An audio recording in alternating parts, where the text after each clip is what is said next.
제25회 담양대나무 축제가 방문객 69만 6,163명, 직접 경제효과 598억 9천만 원이라는 성적표를 받았다. 재방문 의향은 96.2%에 이르렀다. 그러나 같은 조사에서 방문객 절반가량이 축제 발전, 최우선 과제로 축제만의 독창적인 대표 킬러 콘텐츠 개발을 꼽았다. 화려한 숫자 뒤에서 매년 똑같은 축제라는 경고가 나온 셈이다. 지난달 나온 제25회 담양대나무 축제 평가 용역 최종 보고서는 축제 기간 5월 1일 5일 방문객 340명, 설문조사와 담양군 주요 관광지 21개소에 설치한 사물인터넷 IoT 센서 집계를 토대로 축제 성과와 과제를 분석했다. 그 가운데 방문객 만족 요인을 분석한 결과 축제 핵심 경쟁력은 자연 친화적 생태 환경에 있다고 드러났다. 방문객이 상업적 소비 콘텐츠보다 자연환경과 생태체험 중심 요소에서 더 많은 만족감을 느꼈다는 뜻이다. 축제 기간 총 방문객은 69만 6,163명으로 집계됐다. 이 가운데 외지인이 64만 4,647명 92.6%, 담양군민이 5만 1,516명 7.4%였다. 1인당 평균 지출은 외지인 8만 7,317원, 군민 7만 40원으로 외지인이 1만 7,277원 더 썼다. 직접 경제 효과는 외지인 지출 562억 8천만 원과 군민 지출 36억 원을 합쳐 598억 9천만 원으로 산출됐다. 축제장 안살림도 확인됐다. 부스 운영자 설문에 응답한 107개 부스 총 매출은 4억 6,202만 천원, 부스당 평균 431만 7,953원으로 집계됐다. 방문객 체감 평가도 높았다. 종합만족도 조사에서 10점 만점을 준 응답자가 45.3%로 가장 많았고 7점 이상 긍정평가가 80.3%에 이르렀다. 다시 방문하겠다는 응답은 96.2% 327명이었다. 보고서는 지자체 단기 문화행사에서 재방문 의향이 90%를 넘는 것은 매우 이례적이라고 평가했다. 축제를 누가 찾았는지도 뚜렷하다. 연령대별로는 40대가 49.7%로 절반에 가까웠고 30대 25.9%, 50대 이상 18.0% 순이었다. 20대는 6.5%에 그쳤다. 동반 유형은 가족 친지가 85.8%로 압도적으로 자녀와 함께 온 3,040대 가족, 관광객이 축제를 떠받친 셈이다. 축제를 알게 된 경로는 SNS, 인터넷, 유튜브 등가 38.2%로 1위였다.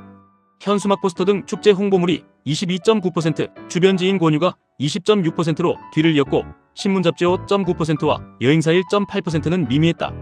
보고서는 중록원과 야간경관처럼 감성적이고 시각적인 요소가 풍부해 SNS 확산 효과가 높은 축제라고 분석했다.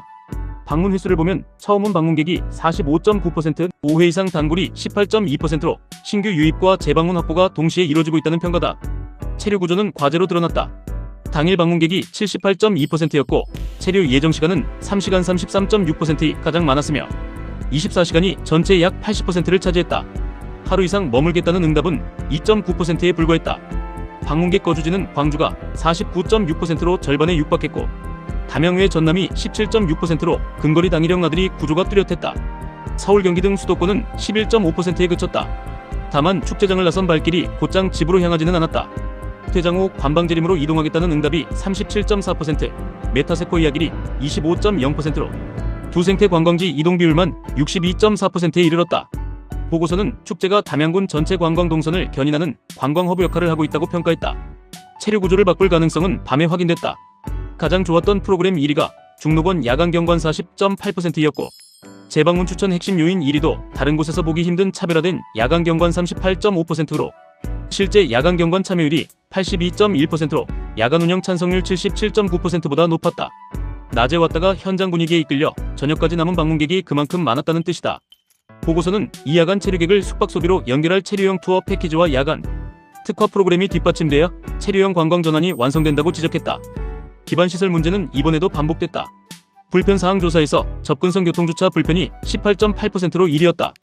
방문객 91.8%가 자가용을 이용하는 상황에서 연휴 기간 축제장 진입, 정체와 주차 공간 부족이 피로를 키웠다는 분석이다.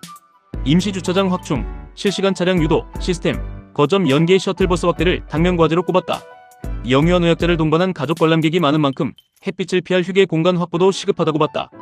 부스 운영자 조사에서는 인기 프로그램 주변에 방문객이 쏠리는 현상이 확인돼 행사장 외곽이나 유동인구가 적은 구역에 배치된 부스가 판매 실적에서 손해를 봤다는 의견이 나와 균형 있는 동선 설계가 필요하다는 지적이다. 축제 발전 최우선 보안 과제를 묻자 응답자 46.5% 158명과 축제만의 독창적인 대표 킬러 콘텐츠 개발을 꼽았다. 2위 쉼터 확충 20.3%와 3위 주차교통 안내 시스템 개선 19.4%를 크게 앞선 압도적 1위다. 평가보고서에서는 이 결과를 매년 관성적으로 반복되는 행사 구성에서 탈피해 오직 담양대나무 축제에서만 경험할 수 있는 독보적인 시그니처 프로그램에 관람객들이 높은 갈증을 지니고 있다고 해석했다. 축제 뿌리인 대나무공예가 소비에서 밀려난 점도 눈에 띈다.